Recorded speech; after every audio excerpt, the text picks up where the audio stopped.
Well,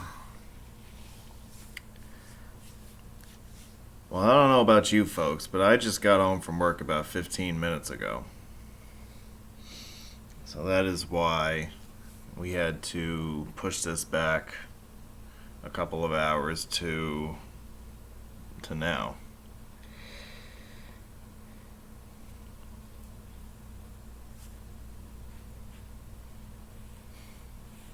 Other than that, I'm having a good Saturday, and I hope you guys are having a good weekend so far.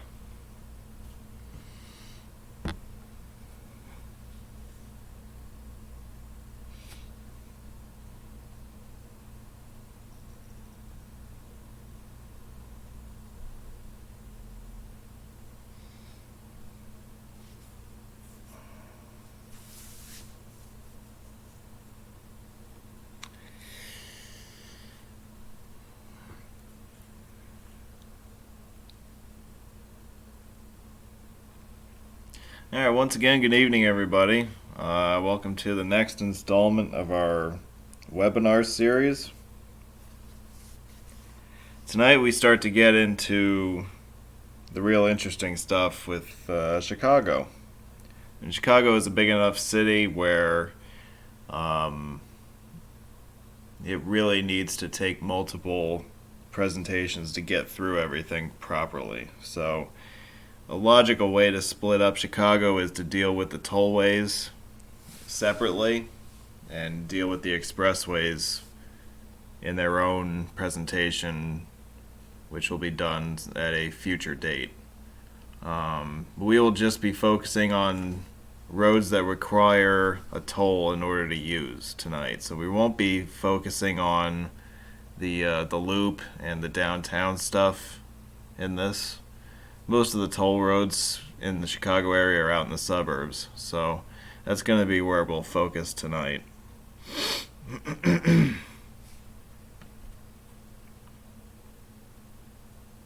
So I hope you brought your wallets, because it could get expensive before the end of the night.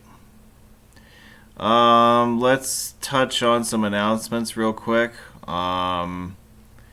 California, we continue to run through that daily. There's no change there from the last time that we spoke. We are inching closer to the 1st of September, which is when we will reach the climax of the Bridges of the San Francisco Bay video series. One of those videos that will be premiered, yes, I'm bringing back the premiere feature for some of these because they are a bit lengthy. One of these videos, I cannot remember off the top of my head which one it is, but one of these videos will be the 10,000th upload that I've ever put out to the public. So I'm very excited to cross that milestone. Again, I believe it's going to be September 1st when that happens. But yeah, you'll be treated to quite a special video for that milestone. Other than that, we're continuing with San Francisco Bay highways. We'll eventually be getting into bridges towards the end of the month. And then we get to move out into the Central Valley, do some stuff in Sacramento and the Sierra Nevada.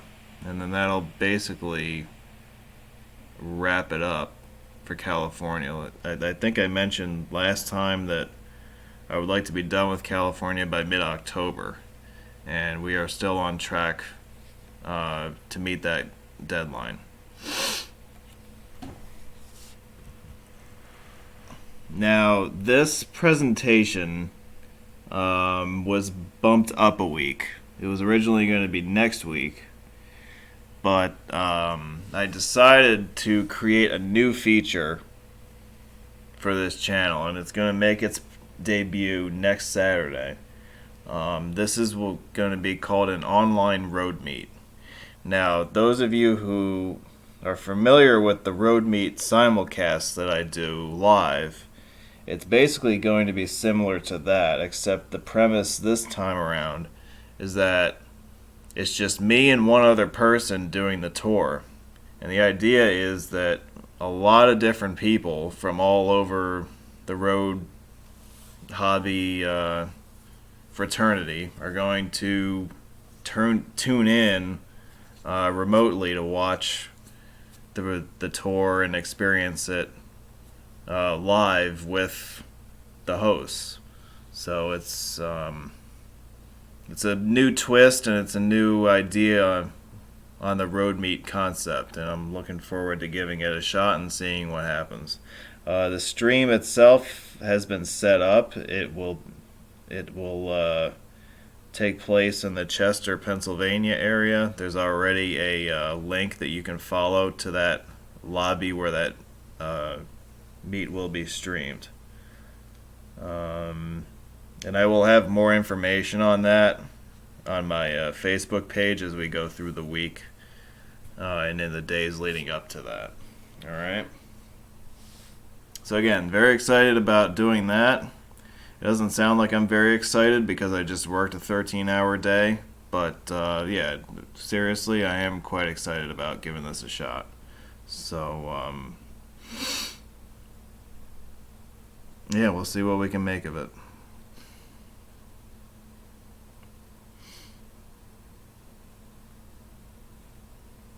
Alright, so we were going to talk about toll roads in Chicago tonight, so let's get into that. So the bulk of them fall under a single jurisdiction, which is the Illinois State Toll Highway Authority. Most commonly it is abbreviated as Illinois Tollway. That's usually what you'll see it spelled out as.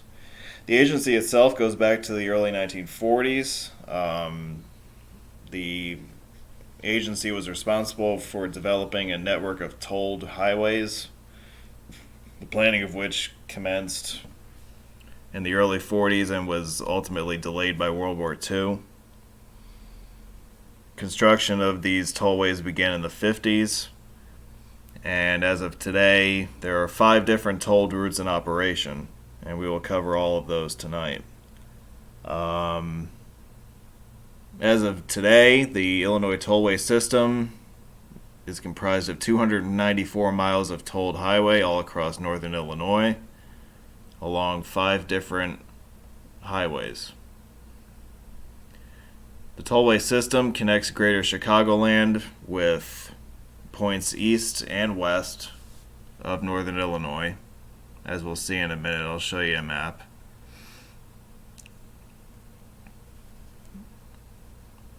Other features of the Illinois Tollway system include open road tolling. Some of the tollways themselves do not accept cash at all. However, I believe the only tollway currently that does not accept cash at all is Highway 390. And that is a more recent toll conversion. I believe the rest of the tollways in Illinois do accept cash payment. However, that may not continue to be so in the long term. Oh, and bring your wallet because it's pretty expensive to drive these roads. It's not as expensive as the 407 ETR outside of Toronto or the Chicago Skyway, but they're not cheap either. By the numbers and by the names. So we've got 5 different interstate highways represented here. And we've got 5 different tollways. As you see here, Ronald Reagan is I-88. Jane Addams is I-90. The TriState Tollway is mainly I-294, but it also continues northward towards Wisconsin as I-94. The Veterans Tollway is I-355, and the Elgin OHare Tollway is State Highway 390. And get used to seeing this toll banner throughout the night, because as I said, it's very pricey to drive these roads. So here's a map of the Illinois Tollway system. These are the roads we're going to be covering tonight in Illinois. You can see how the Reagan and Adams tollways radiate out from the Chicago Loop out towards the west, and eventually the 90 goes out into Wisconsin. 88 heads west towards Iowa. The TriState starts up here in Wisconsin, comes down, and then bypasses the Chicago Loop. The bypass itself is part of I-294. 94 exits off in the north suburbs. And then down here we've got 355, which is a second NorthSouth Tollway for the west suburbs. And then it's not shown on this map, but this right here is 390. So that's the extent of that road right now. In the green here, this is not an Illinois Tollway toll facility, but it is a tolled facility nonetheless. It is a section of I-90 that we will also be discussing at some point tonight.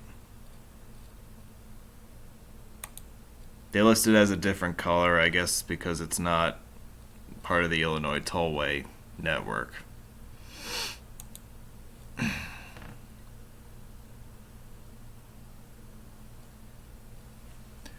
Alright, well, let's get into some of these. Ronald Reagan Tollway is Interstate 88. It is the main tolled highway connecting Chicagoland with Iowa. It's one of two highways that connects Chicagoland with Iowa. One of them is the toll road, the other one is the free highway, Interstate 80. This is Illinois' longest single tollway. And the construction of this highway commenced in the 50s. It was built originally as a state highway.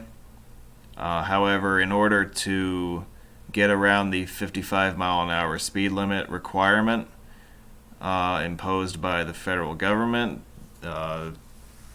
Illinois applied for the East-West Tollway to receive an interstate designation in 1987, and it was successfully granted.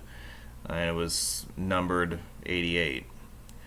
So now there are two Interstate 88s. There's this one here outside of Chicago, and then there's the one in New York State. They don't come anywhere near each other, so not only is it reasonable to assume that they will never connect with each other, but they are far enough apart from each other that there is no real chance of any confusion between the two. Honoring America's 40th president, of course, Ronald Reagan. Reagan's birthplace and childhood home is located a short distance away from the tollway out past DeKalb, out in the middle of nowhere west of Chicago.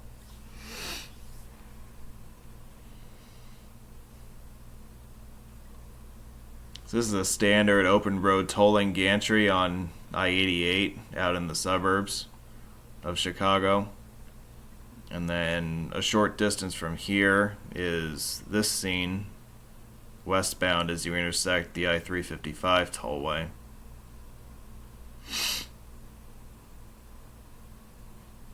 If we head further west out into the countryside, we intersect Interstate 39 in this scene.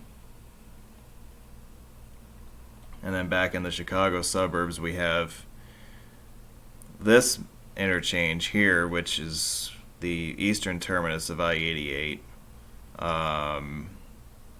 We have the TriState Tollway 294 coming in from the north and the south. And we have the OHare Expressway, which is Interstate 290, joining in at this point as well. So this is a very complicated exchange point for traffic in Chicagoland.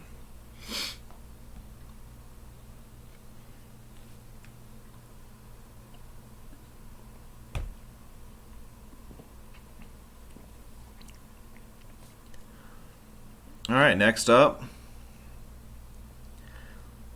Jane Addams Tollway, Interstate 90. Again, another radial route connecting Chicagoland with points west and north.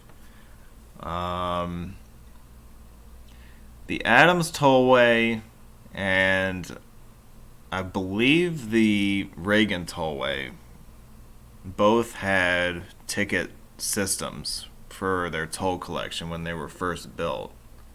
Um, I know this is true with the Adams. I don't remember if it's true or not for the Reagan, but um, so basically, the tolling system here was similar to what you have on, the longer toll roads that further east, like starting with the Indiana Toll Road and working on eastward, where it was a cash paying system, but you had a ticket that you would pick up when you entered the highway, and you would pay your cash along with the ticket when you left the highway.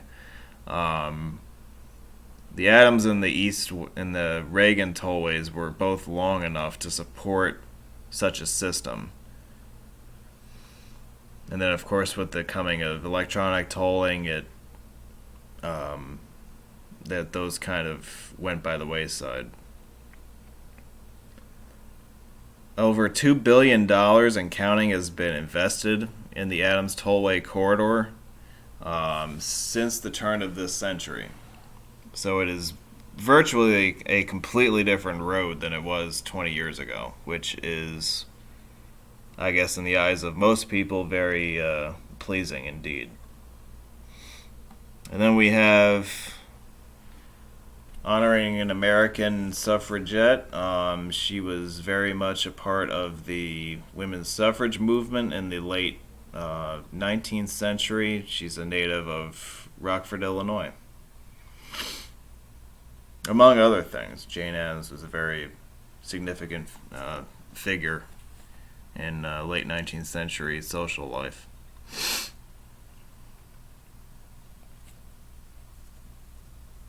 So a couple scenes from out west here. This is one of the more surprising things that I took notice of when I was out here was the overhead lighting on the tollway all the way out from Chicagoland out to Rockford.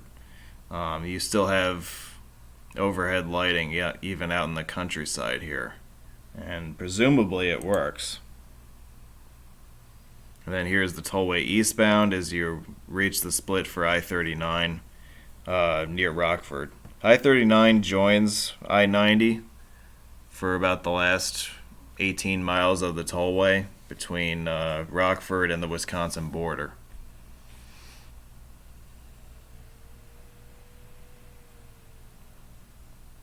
And this is closer into Chicago. The Adams Tollway is the only one of the highways so far that has implemented this electronic lane control system that you can see on these gantries here.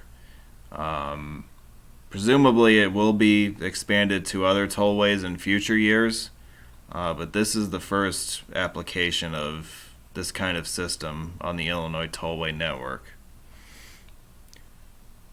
And then as we reach the east end of the tollway here, we encounter the interchange with the TriState Tollway and the western end of the Kennedy Expressway at the outskirts of OHare Airport.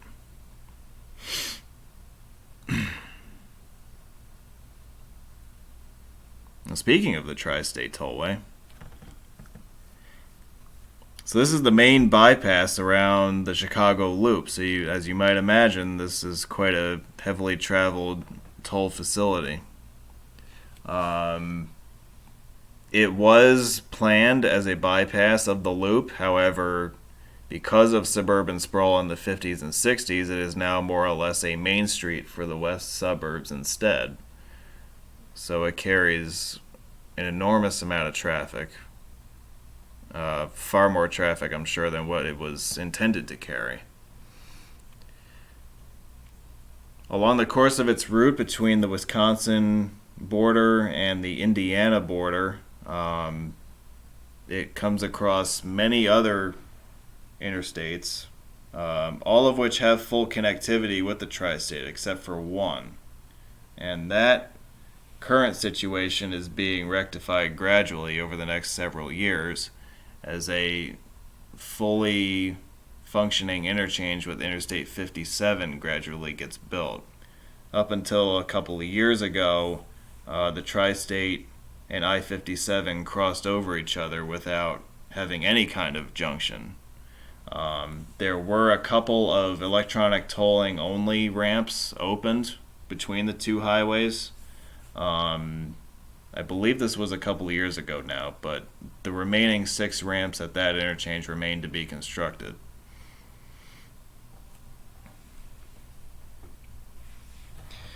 And then a lot of times you'll hear something referred to as the Eden Spur, and what that is if I can go to the map, that is this.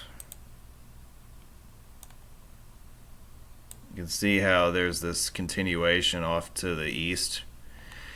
This connects the Tri-State Main Line with the Eden's Expressway, both of which are serving the north suburbs of Chicago. I-94 follows the Eden Spur to make the connection between the Eden's Expressway and the Tri-State. But technically, this spur highway is part of the Tri-State's jurisdiction. So it does kind of get lumped in, even though in a way it really should be its own separate tollway, but I am not the one who makes these decisions.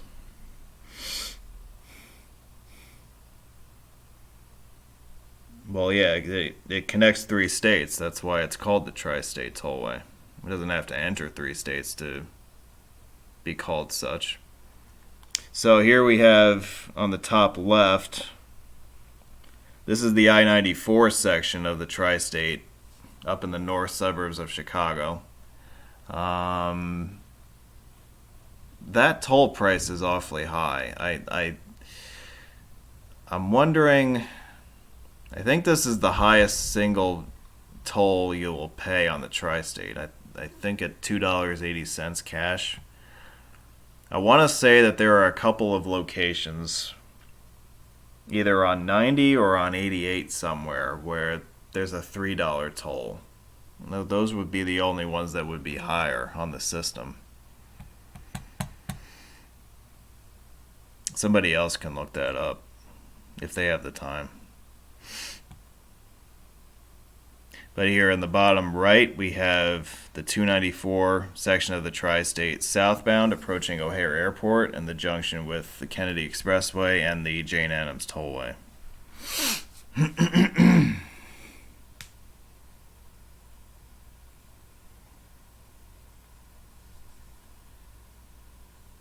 Here's a couple more views. This is northbound approaching the Eisenhower Expressway west of town. And this is one of those tolled ramp connections that I was mentioning a minute ago with I-57. There's currently now access from Tri-State southbound to I-57 south and from 57 northbound to the northbound Tri-State. Those were the first 2 ramps to be completed. And as I said, the other 6 ramps at this interchange are on the planning board but have not been given the clearance for construction.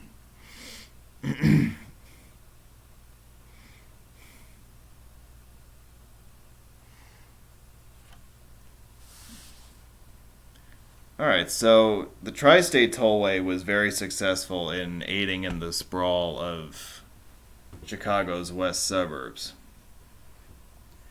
So in the 80s, it became clear that a second north-south route through the west suburbs would be necessary, and this is where the planning and construction of what was then known as the NorthSouth Tollway took place in the 1980s.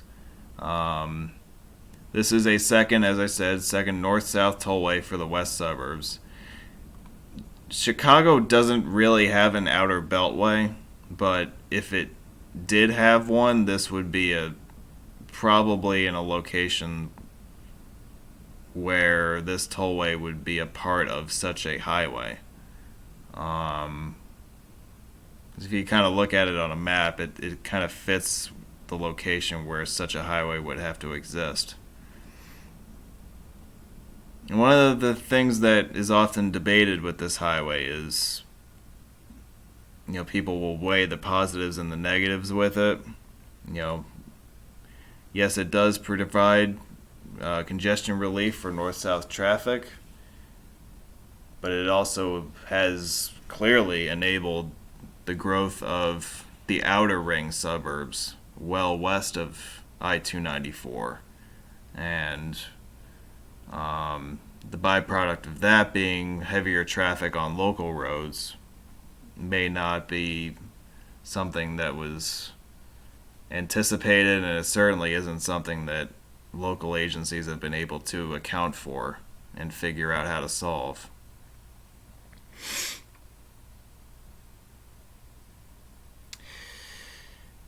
So the idea behind this interstate designation, it actually went through a couple of iterations when it was proposed in the 80s. AASHTO was on record as requesting that the interstate be designated as Interstate 455, since it technically connects two highways. It begins in the north at I-290, and it ends, well, when it was built in the 80s, it ended at I-55. An extension to the south in the early 2000s now continues the highway all the way down to I-80. But in any case, it ended at an interstate at both ends. So AASHTO wanted the interstate to receive an even first digit, signifying that it's a connector between two interstates.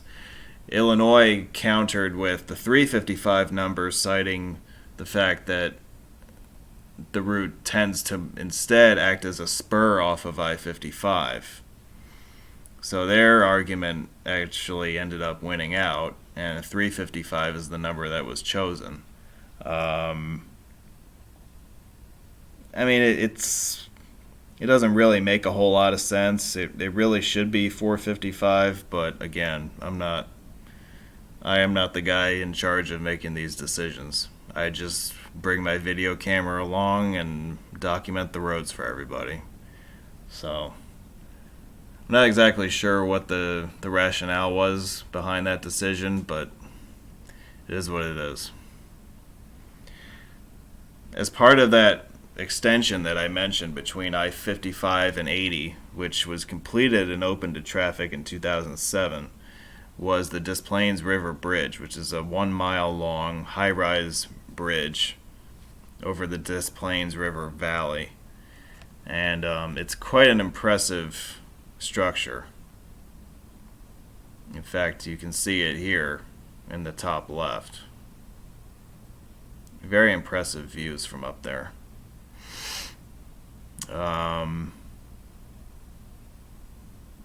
Illinois Tollway system, this is on 355 northbound through the southwest suburbs. Illinois Tollway likes to do this with signage, where they will, they'll have a sign just with interstate routes and the distances to those interstates. It's a bit different looking. I always get a kick out of the control points on 355 because they list control cities of southwest suburbs and northwest suburbs. So you can see that on display here.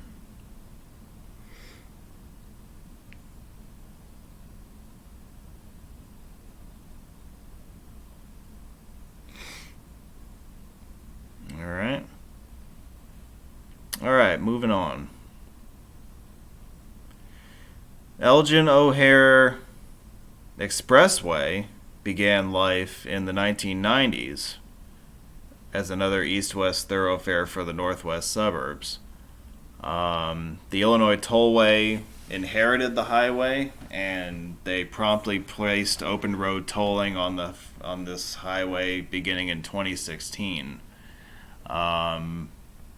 So it's an interesting case of an originally built toll-free highway being absorbed by a tolling agency, and now being a fully fledged toll road. It is Illinois' only cashless tolling facility as of the recording of this presentation. And it is part of a much larger project now underway for the expansion of OHare Airport's western access.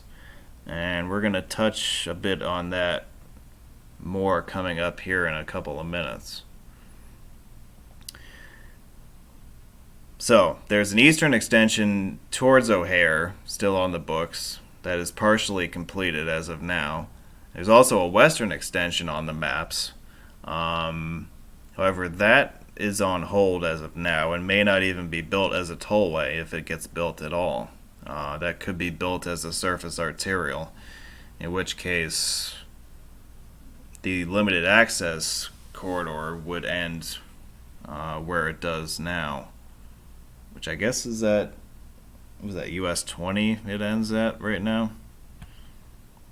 It's kind of a weird interchange. You could tell that it was built with a continuation of the highway in mind.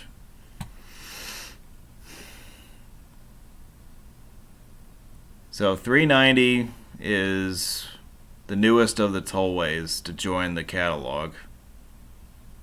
And a couple of eastbound views here. Here's one at the Eisenhower Expressway. This is the eastern terminus of 390. You can see the roadways continuing beyond this last interchange. This contract is being built currently as part of the OHare Western Access Project, which will see a continuation of the 390 tollway for a little bit further distance.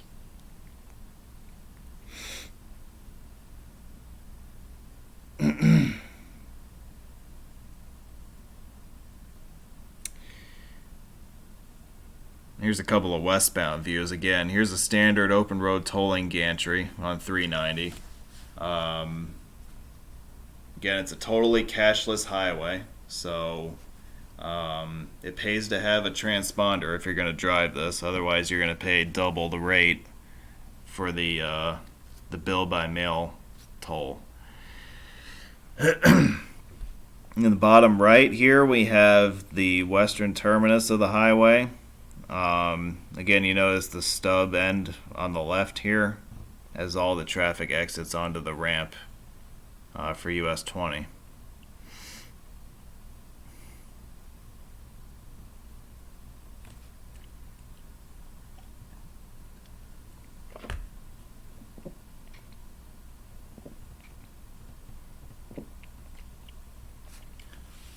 The Tollway of Tomorrow. Now, I mentioned this OHare Western Access project, and one of the centerpieces of it is improving vehicle access to the airport from the west. And so the continuation of 390 to the border with OHare Airport, and a brand new tollway, which is to be signed as Interstate 490 once it's complete in about 6 or 7 years from now, will provide additional access to the airport from the west. In addition, it will provide inter-tollway connectivity. That is a major point to consider here. Everybody loves connectivity, right? Because if you look at the map that we'll look at in a second, you'll see how it connects the TriState, the Elgin, and the Adams tollways all together without the need for you to depart the tollway system, so you can better navigate the western suburbs. And it adds redundancy to the system. It provides additional connection options for traffic traversing the northwest suburbs of Chicago without having to necessarily take traffic through OHare necessarily. this tollway is meant to divert a lot of that traffic away from the busy terminal area. All right.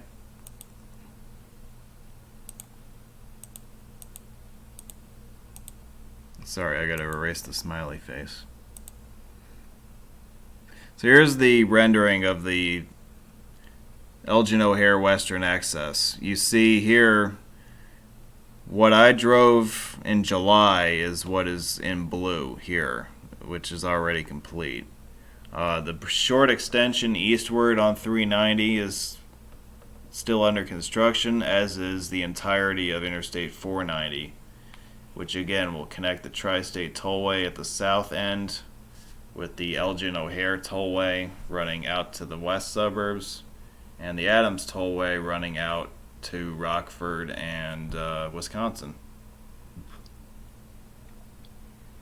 Again, notice how this tollway completely bypasses this major interchange at the east side of the airport, which is often a source of congestion, even on calm days.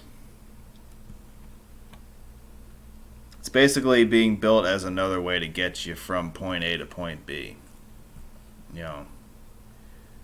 while also improving access to the airport from the west side, so you don't have to, so that all the traffic doesn't have to go around and approach it from this eastern interchange.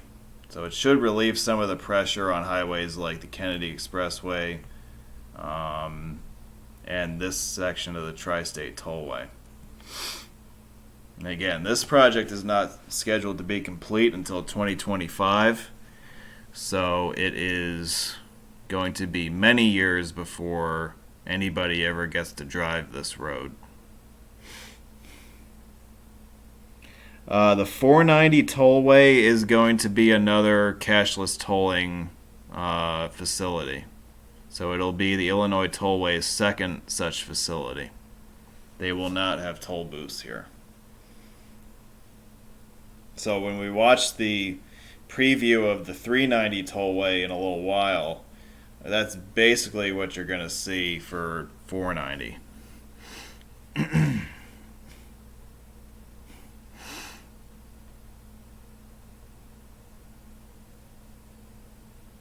Alright, we had enough of Illinois yet? I guess we have, because we're moving on to Indiana.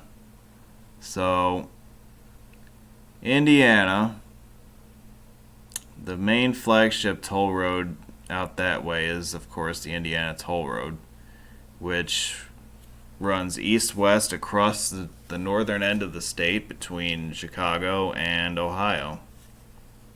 This is one of the main components of what I like to call the Eastern Turnpike Complex, which basically refers to all the toll roads in the eastern and northeastern United States that stretch from the New England states all the way west to Chicago. It is possible to drive that entire part of the country on tolled facilities that were all designed and built, mostly, in the years prior to the creation of the interstate highway system. These were America's first real superhighways, collectively. So they are very interesting to study, as some of the interstate standards that we see today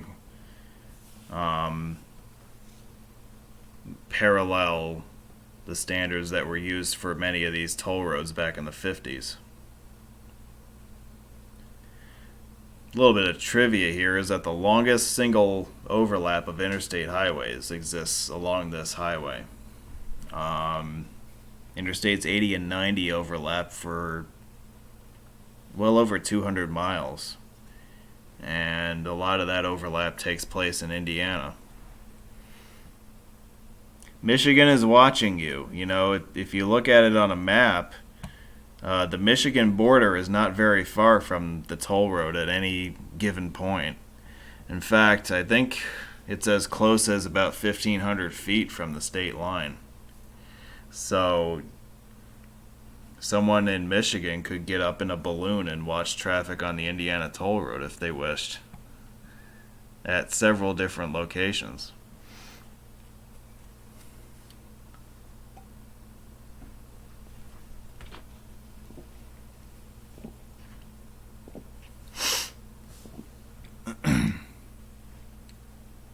That's right. Yeah, the 80/90 concurrency is a lot longer than I realized. It begins in the Chicago suburbs and it ends in the Cleveland suburbs. So it is, I think it's about 260 miles altogether.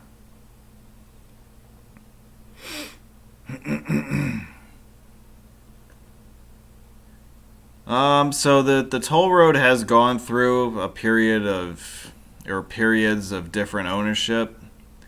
The toll road was built in the 50s and opened to traffic in 1956 under the jurisdiction of the Indiana Toll Road Commission.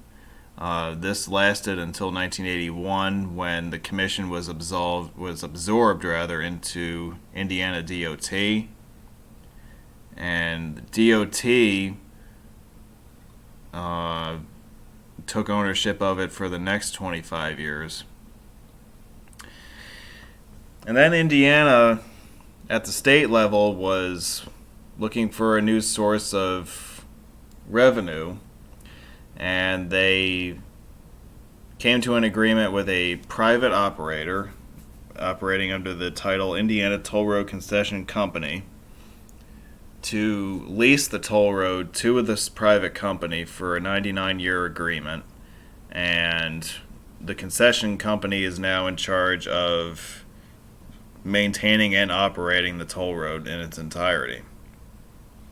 This was the second such example of a public agency leasing a tolled facility to a private operator, and we're going to talk about the first example of this before the end of tonight's presentation.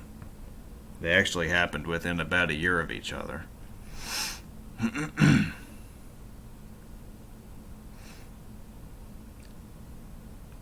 The Indiana Toll Road still accepts cash, at least for now. I do not know if there are any plans to eliminate toll booths in Indiana.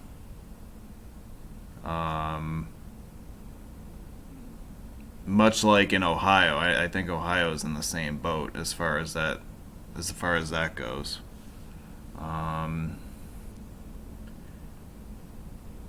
So we have, this is the west end of the ticket system in Porter County. And in the lower right, this is the interchange with I-69. This is as far east as I traveled on this trip. Why is that? Because on a trip in 2017, I covered from this interchange on 80/90 on eastward.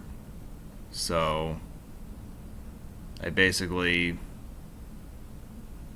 picked up where I left off on this trip and finished out the coverage out east to I-69.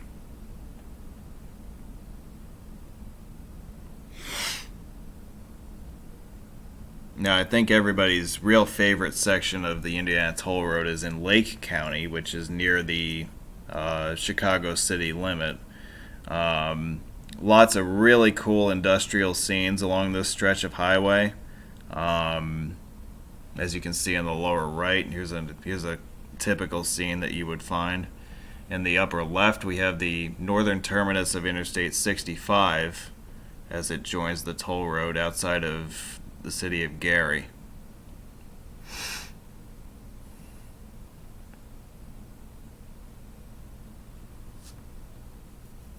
Now, we're not just talking about toll roads tonight. I also want to touch on a couple of other subjects real quick.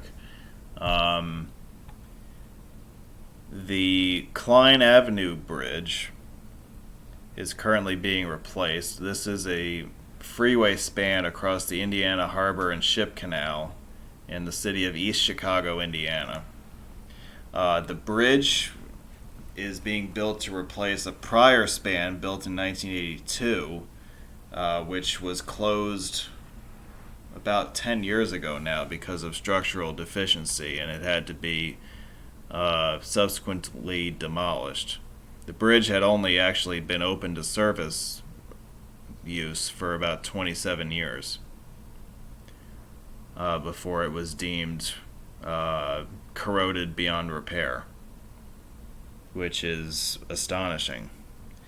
So anyway, the only decision here to be made was to tear down the bridge and start over again. Well, the state of Indiana did not have the funding in order to expedite this project, so they embarked on what's known as a P3, or a public-private partnership, which involves a private joint venture, which is now responsible for the design, construction, and operation of the new replacement bridge, which is going to be built as a toll bridge. And what's also interesting about this bridge is that it's only going to be 2 lanes wide, whereas the predecessor bridge here was 6 lanes wide. So it's a much smaller structure, but hopefully it is being built to last more than 27 years. Press releases around this project indicate that the bridge is set to open at the end of 2020. However, I highly doubt that, because when you look at these pictures, this is as far as they've gotten, and they look nowhere near on track for late 2020. So what are we looking at here? So we have piers for the new bridge right here.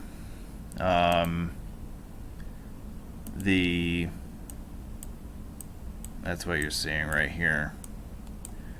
So a lot of the piers are done, but all the precast segments for the road deck are sitting in yards like this one. So something is not going according to plan with the construction for whatever reason. I don't have connections to this job, so I can't really say what's going on, but something doesn't seem right.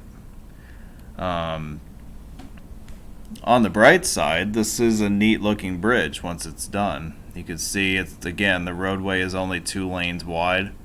It's a very simplistic design that is hopefully a lot more redundant and a lot more structurally sound than what used to be here.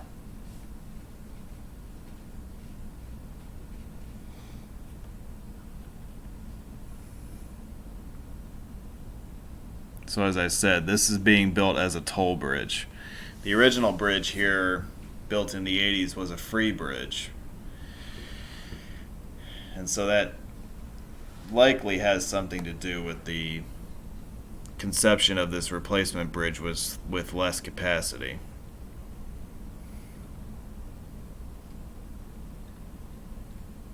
Now, Indiana officials, along with Central Illinois, did come up with an idea for another tollway to serve the extreme southern suburbs of Chicagoland. And this project was known as the Illiana Corridor. It was a relatively short-lived idea. It was meant to connect Interstates 55, 57, and 65, and probably would have been pursued as a P3 agreement. So basically, again, what that would mean is that a private owner would operate the tollway in exchange for collecting toll revenue. It never really got close to getting off the ground for a variety of different concerns. So it definitely was a project that was a bit more ambitious than was realistic. It is likely that this highway would have been an interstate of some sort had it been built. It is interesting to consider the potential numbers that could have been chosen had this highway been built in its entirety. There aren't any IX57 numbers in use, so that would have been interesting. And you'll never guess where the the name Illiana comes from. The states of Illinois and Indiana, of course. So here's a map of the proposed Illiana Corridor. We have I-55 coming down like this. This is I-57 right here. And this is I-65 right here. So again, this is, and here's the I-80 corridor, just for your reference. So we are so the Illiana corridor is well south of the main Chicago suburbs. Okay? So this is more of a highway meant for long distance traffic, not necessarily for commuter traffic. And that's probably a big part of the reason why this highway didn't get very far, was because it wasn't catering to enough traffic. Like, I think that this highway would have stood a chance if, instead of it ending here, bring it up this way, and instead of ending here, bring it up, so that you have more of, like a full beltway around the southern side of Chicago. I think that idea would have worked a lot better, or at least it would have stood a much greater chance of getting somewhere. But we will likely not know the answer to that, because the Illiana Corridor is basically a dead idea.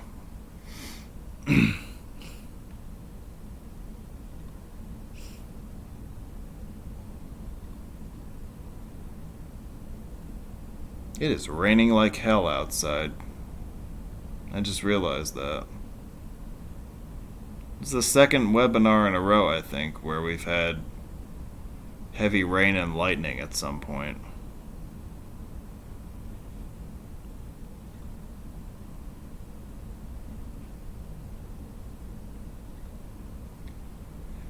Well, we've got one more toll road in Chicago to talk about. So let's get into this one, shall we?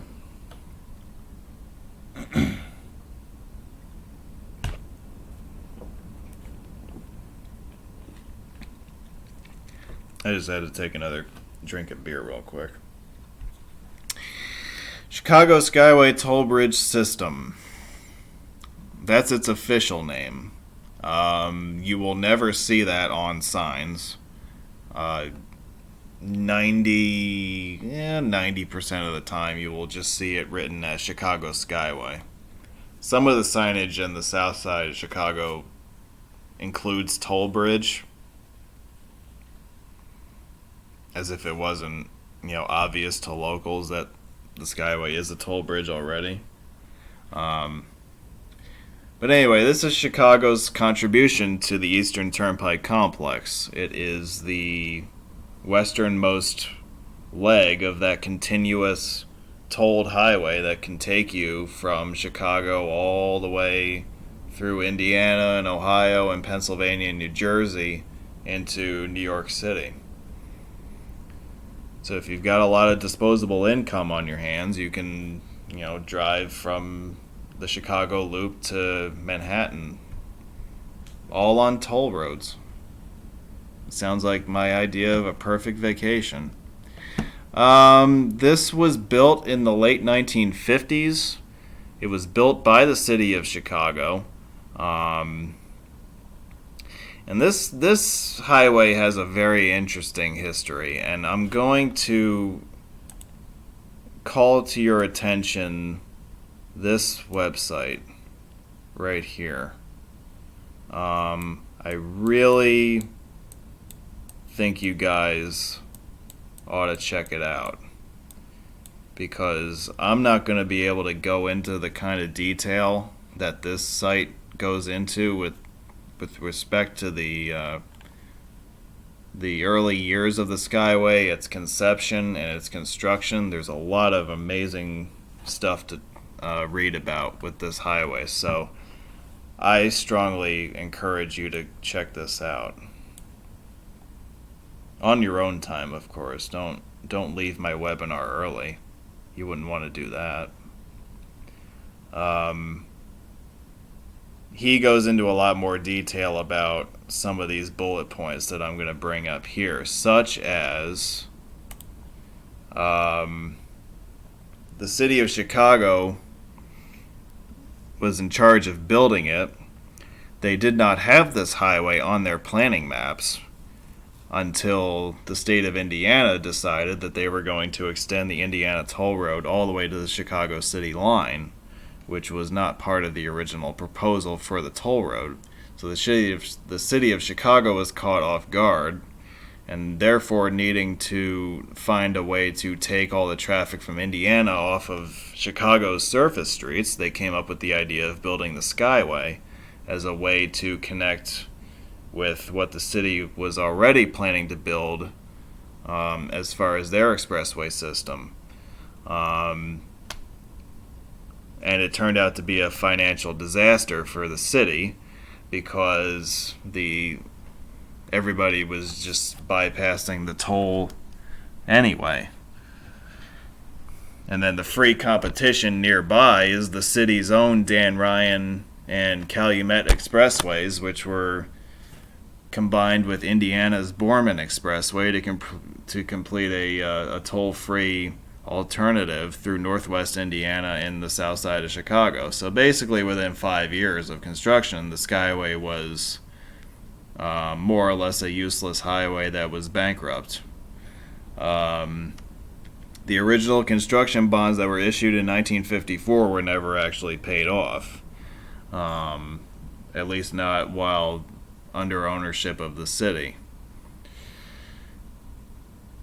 So the city tried to get rid of the Skyway for many years on many different occasions, and finally in 2005 they found a buyer.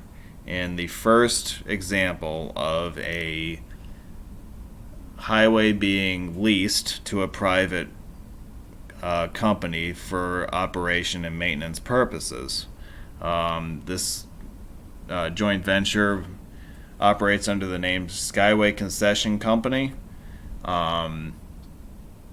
And believe it or not, a lot of the key players for this concession were also going to be involved the following year when the Indiana Toll Road was leased under a similar agreement with the state of Indiana. Pretty cool, huh?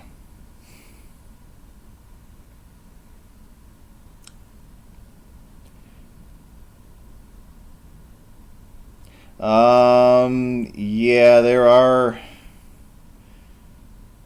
other examples of really ugly toll roads that are money losers. I think that the Pocahontas Parkway and the Southern Connector are right up there as well.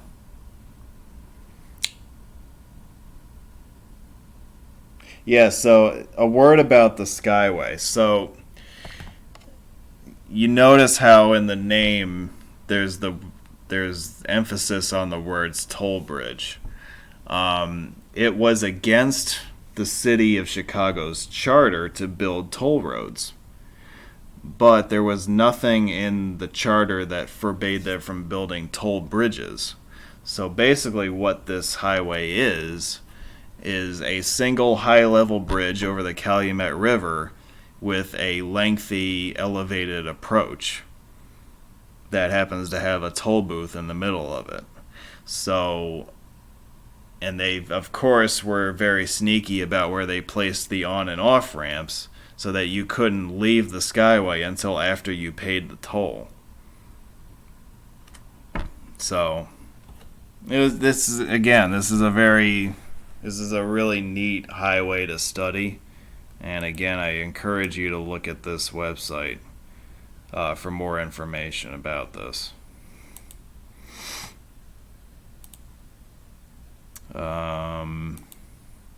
Here's that toll booth that I mentioned.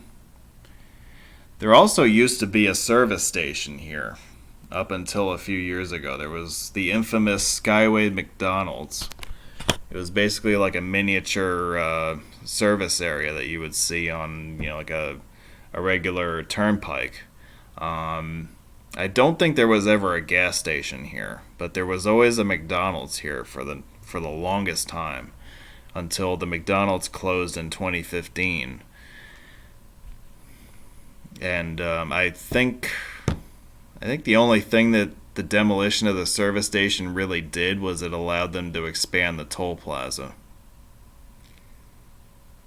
Here's a neat sign showing you some toll rates. If you're a two-axle vehicle, you pay the same toll regardless of the hour of day. However, heavier vehicles get a discount if you cross overnight. See that? And here's a view going through the high-level Calumet River span.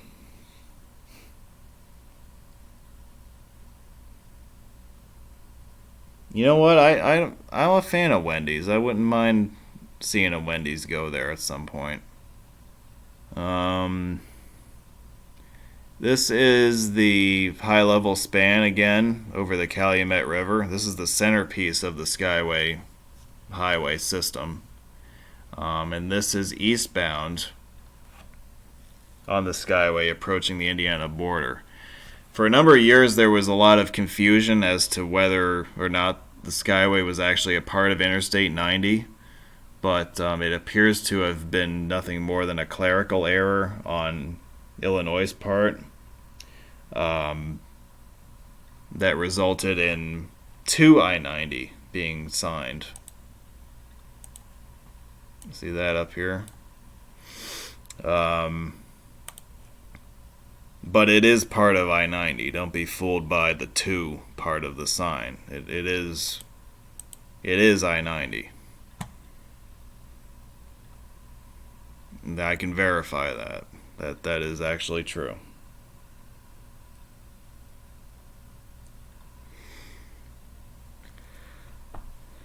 And amazingly, after I have worked a 13-hour day at work and just opened up this presentation for the first time in 2 weeks, I haven't even looked at it since I finished writing it. We have successfully made it to the end of this slideshow without crashing and burning. So, I've got a bunch of videos that I will roll out for you guys. But if you guys have questions about the presentation and you want me to expand on some stuff, now's a good time to ask that.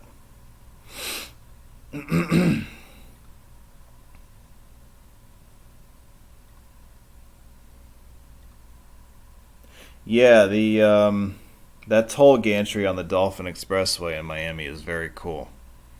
I got to see that myself.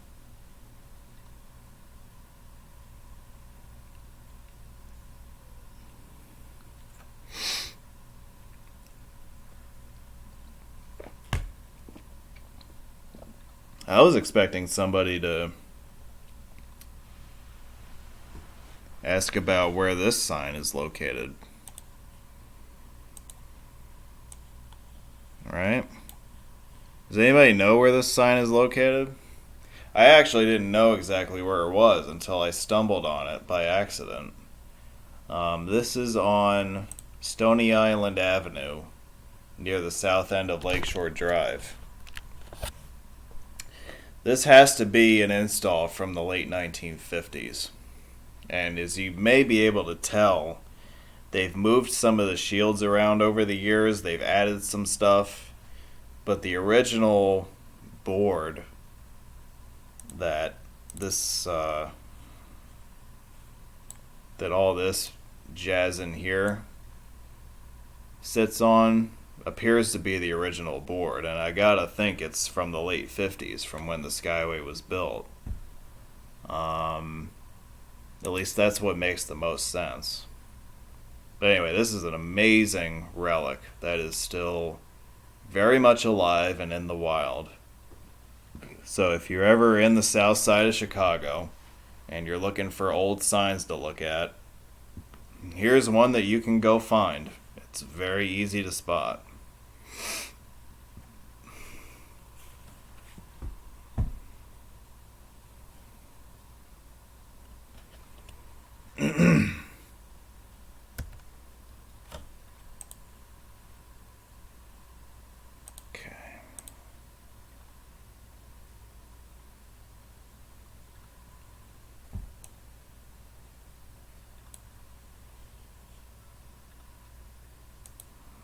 All right.